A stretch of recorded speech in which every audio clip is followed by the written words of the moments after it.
Hello friends, good evening. এখন ঠিক evening ঠিক বলা যাবে না, এখন 9:30 বাজে, মানে 9:30 বাজে। আর আমি আজকে তোমাদেরকে একটা কথা বলতে এসেছি। তোমাদের যদি কারো জানা থাকে এই বিষয়ে কিছু, তাহলে অবশ্যই আমাকে কমেন্টে জানাবে। তো আমার সেইভাবে এই বিষয়ে কিছু জানা নেই, মানে অভিজ্ঞতাও নেই কিছু। আমার জানাশোনা মানে কেউ নেই এরকম, যে আমার মানে আমি কাউকে দেখিনি এরকম কিছু। তো তোমাদের যদি প্লিজ জানা থাকে অবশ্যই আমাকে কমেন্টে জানিও। বিষয়টি হলো আর কি, আমরা কিছুদিন আগে কেদারনাথ গিয়েছিলাম। তোমরা সবাই জানো, যারা যারা আমার ভিডিও দেখো অবশ্য জানো কেদারনাথ গিয়েছিলাম। এবার ওখান থেকে আমি কি কি কিনে নিয়ে এসেছি সেগুলো অবশ্যই তোমাদের সঙ্গে শেয়ার করেছি। শাল কিনেছিলাম, টুপি বাচ্চাদের, ছেলেদের, মেয়েদের, তারপরে ঠাকুরের যে পিকচার হয়, পিকচার, হাতের রশি, ধাগা যেটা বলে, তারপর রুদ্রাক্ষ। আর একটা জিনিস তোমাদেরকে আমার দেখানো হয়নি, দুটো জিনিস।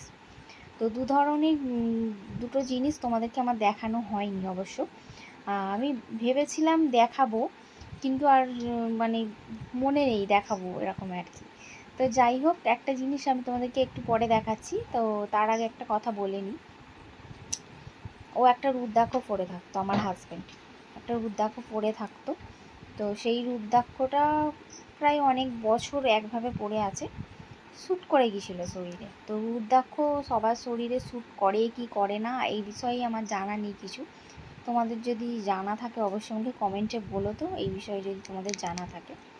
তো যাই হোক, এবার আমরা কেদারনাথ গিয়েছিলাম। ওখানে একটা অরিজিনাল, মানে কি বলে, গভর্নমেন্ট থেকে একটা দোকান আছে, একদম জিএসটি ফিএসটি কাটে, তারপরে একদম সরকারি অরিজিনাল বলছে রুদ্রাক্ষ পাওয়া যায়।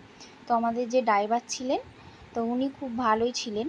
তো ওনাকে আমার হাজব্যান্ড বলেছিল যে যদি আপনার জানা থাকে তাহলে আমাকে ওই দোকানটায় নিয়ে যাবেন, আমি রুদ্রাক্ষ নেব। এবার বলেছিল, এবার সেও হঠাৎ করে সেই দোকানটায় নিয়ে গিয়ে আসার পথেই পড়েছিল। আর সেদিন খুব বৃষ্টি পড়ছিল, যেদিন আমরা হরিদ্বারে পৌঁছাই আর কি, কেদারনাথ থেকে। তো যাই হোক, বৃষ্টি হচ্ছিল, তার মধ্যে কিন্তু সে একদম সোজা গিয়ে একদম দোকানের সামনে দাঁড় করিয়ে দেয় গাড়িটা। তারপর যথারীতি আমরা ওখানে যাই, গিয়ে এবার কথা বলি, সবটা জানতে পারি, অনেক কিছু দেখায়। খুব বড় একটা শোরুম টাইপের দোকান, মানে খুব সুন্দর, একদম হাই ফাই এরকম বলতে পারো। তো যাই হোক, ওখানে অনেক রকমের রুদ্রাক্ষ আমাদের দেখিয়েছিল, একমুখী, পাঁচমুখী, ছোট ছোট, তারপরে তিনমুখী, অনেক রকম। যাই হোক, আমার হাজব্যান্ড বলেছিল যে একমুখী একটা রুদ্রাক্ষ সে নেবে। এবার বলতে, আর একমুখী রুদ্রাক্ষ বললো 12 বছর পর, মানে 12 বছরে একটাই হয় গাছে ফল, একমুখী রুদ্রাক্ষ। তো সেটা ও বলল যে আমি দেখবো, বলতে দেখালো ভালোই, বেশ ওরা পুজো টুজো করে রেখেছে একদম বক্সে, ফুল টুল দিয়ে, মানে ওটা রোজের পুজো করে আর কি।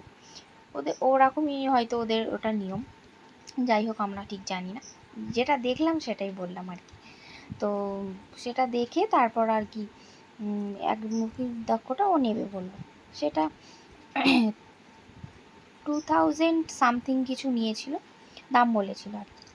আর সেটা ছিল একমুখী, ওর জন্য, আমার হাজব্যান্ডের জন্য। এবার শেষে আমার জন্য একটা ও বললো যে তুই নে। আমি একটা পরে থাকতাম, মামুনি এনে দিয়েছিল, দুজনকে এনে দিয়েছিল। তো যাই হোক, আমারটা হচ্ছে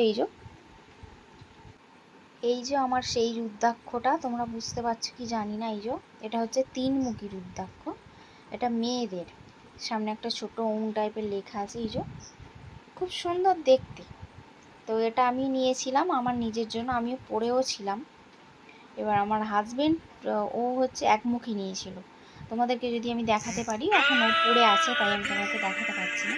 যাই হোক, ওনারা বলেছিলেন এটা কিন্তু সোমবার পড়তে হবে, আর সোমবারে মানে গঙ্গা জলে ভিজিয়ে রাখতে হবে, তারপর ঠাকুরমশাইকে দিয়ে শোধন করাতে হবে, তারপর কিন্তু এটা সোমবার পড়তে হবে আর সোমবার করতে হবে। যাই হোক, আমরা সেই মতোই চলছিলাম, সেই মতোই করছি। তো ওর মাঝখানে শরীরটা খারাপ করে গেছে। তো আমরা মানে আমাদের নিজেদের মনে একটা ডাউট হচ্ছে যে এরকম কোনো ব্যাপার থাকে যে রুদ্রাক্ষ পড়লে শ্যুট করে কি শ্যুট করে না, এটাই জানার। তো তোমাদের যদি জানা থাকে প্লিজ বলো, আমার কিন্তু খুব উপকারে আসবে। যদি তোমাদের জানা থাকে প্লিজ বলো, প্লিজ প্লিজ প্লিজ, সবাইকে খুব রিকোয়েস্ট করছি, যদি জানা থাকে অবশ্যই আমাকে জানিও, যদি তোমাদের জানা থাকে। এইটুকুই আর কি তোমাদেরকে বলার।